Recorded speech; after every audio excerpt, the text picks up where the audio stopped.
Today we're going to be dividing, propagating and transplanting a piece of this Dendrobium wassellii. This tiny little miniature orchid right here. And no, it's not because I just want more. It's because this whole vanda behind it that it's hanging on is going to undergo some big renovations. So we're going to have to move it anyway.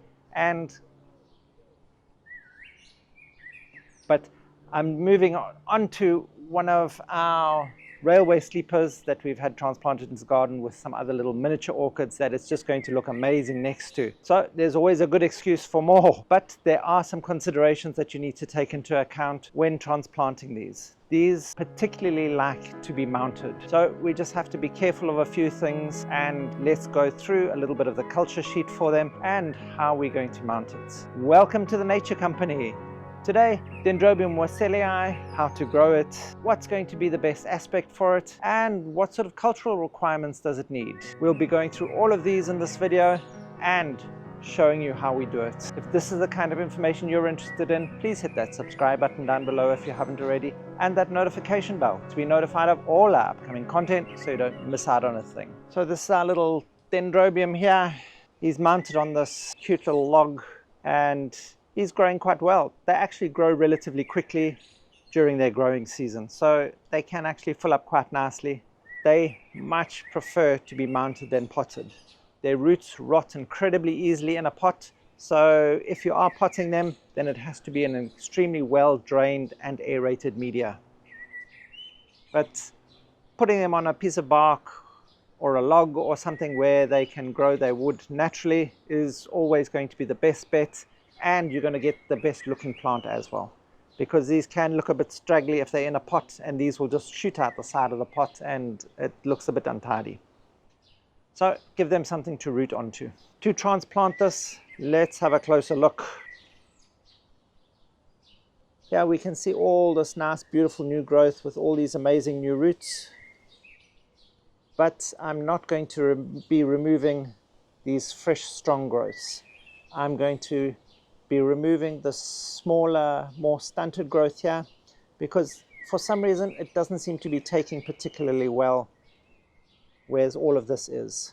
So if we leave this growing, then that can keep this plant nice, strong and healthy. And if we put this in a new position, then this will allow this then to take off and thrive. We've got some really nice new little shoots coming off there.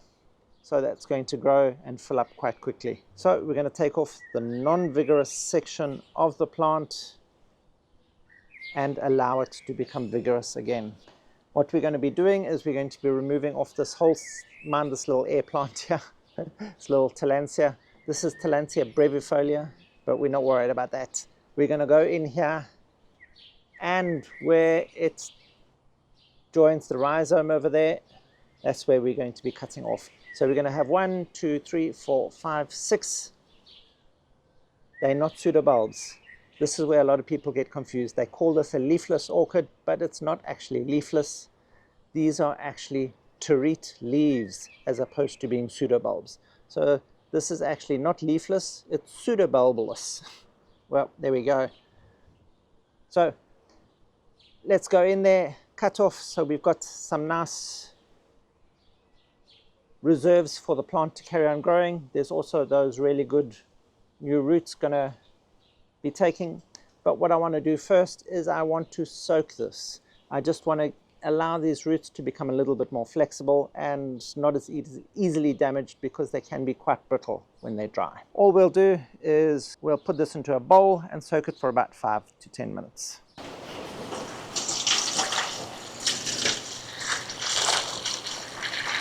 Now we'll just leave this in here to soak while I set up the mount.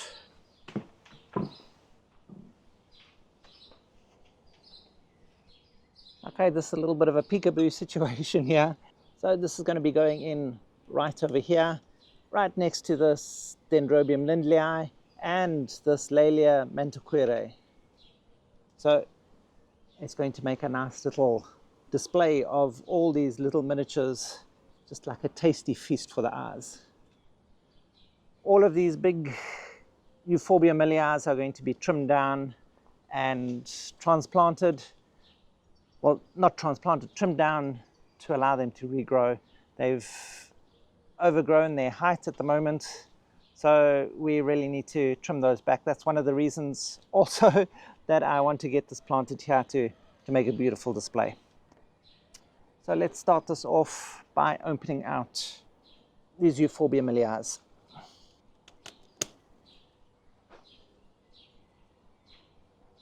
And these transplant incredibly easily, and we'll be putting them down our fence line, hoping that these big thorns are a deterrent to anyone who might want to hop over.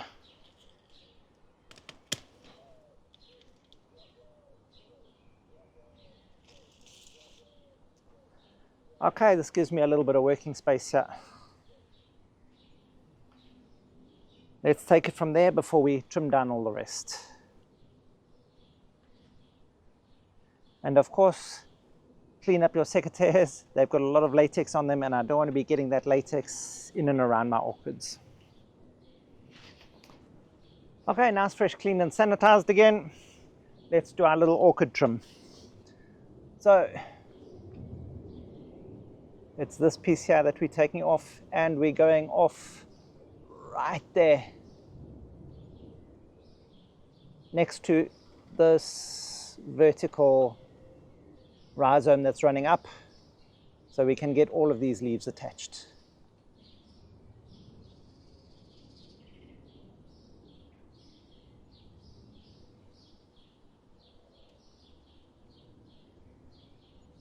There we go.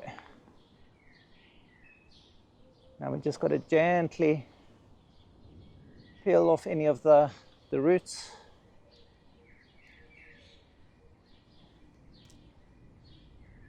And there we go. There's our little piece. So then we've got to judge which direction we want to put this on. We'd like these two new little eyes to be growing towards the pole. So we're going to be putting it on this way, so the rhizome as it comes out can grow towards our upright, so that that can root on. Because otherwise it may tend to grow away from the upright and the roots will just be hanging out. We need this really to get rooted on well in the beginning. So these are never going to get too terribly tall, but they can get quite bushy. So they can fill up quite a large area, but never more than about 9-10 centimeters tall really, unless you start getting those rhizomes running up over each other. But each leaf will get to about, well, maximum about 9 centimeters. So that's about where we want to put it, just giving us some space between our other orchids so it can fill up. And we'll just look for the areas that we want to put in our nails and just push those in ever so slightly to leave a little mark so we know where to, there we go, where to knock the nail into. So that will just leave our little marks.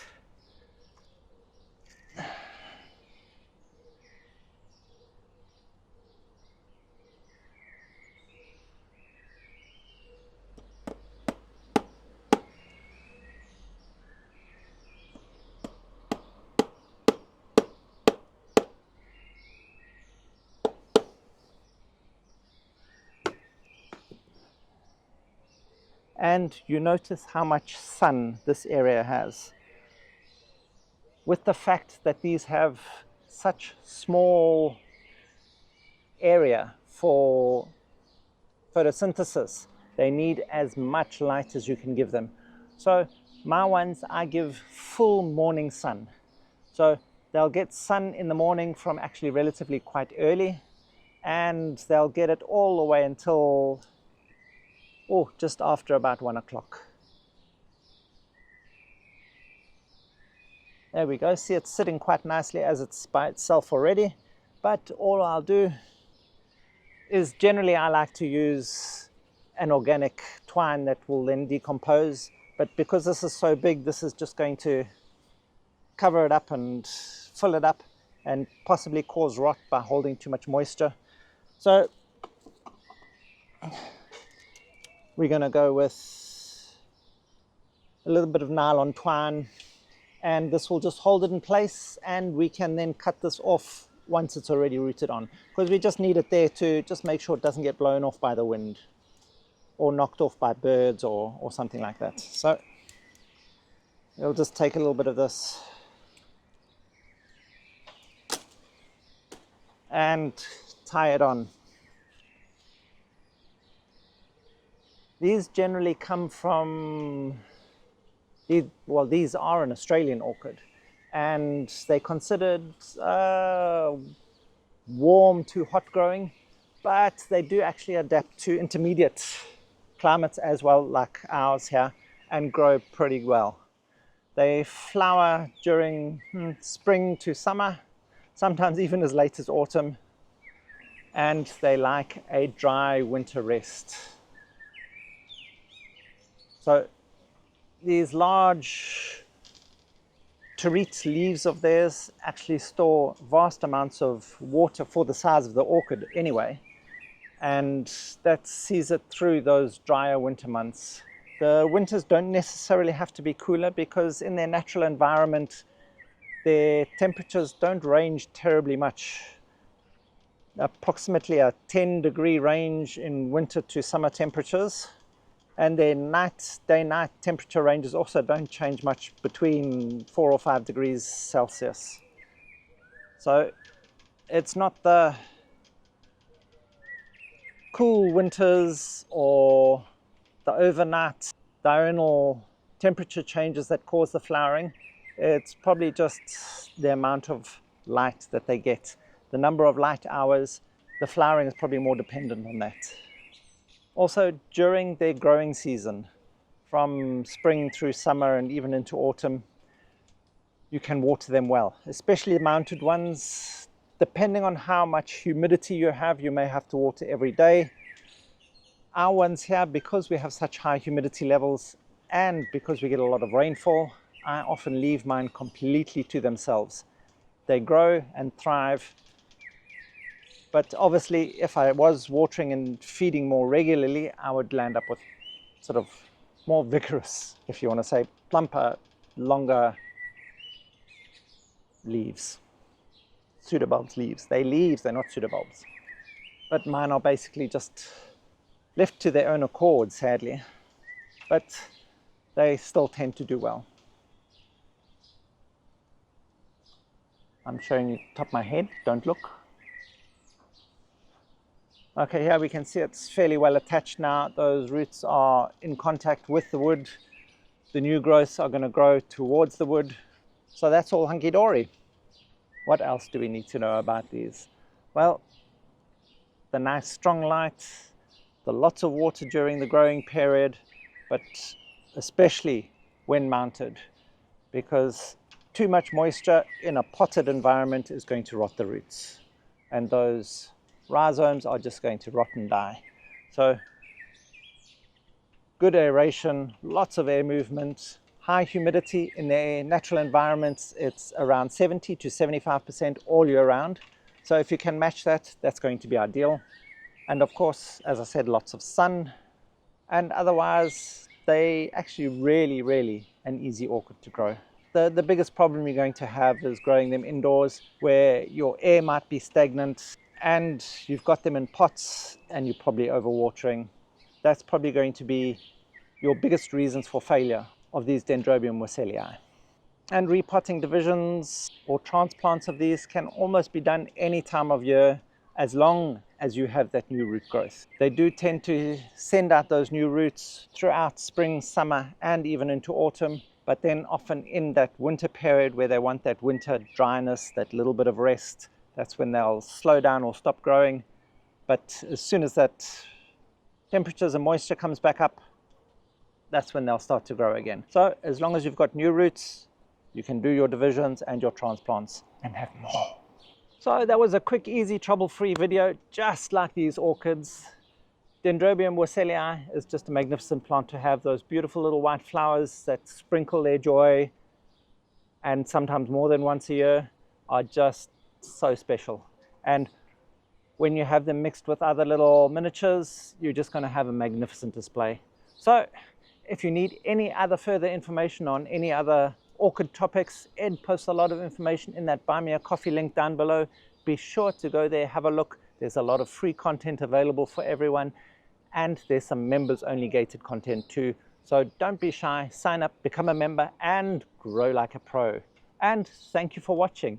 If you found any of this information helpful, please hit that like button, hit that subscribe button down below, and that notification bell, bing bong, to be notified of all our upcoming content so you don't miss out on a thing. Help us grow as we help your orchids grow.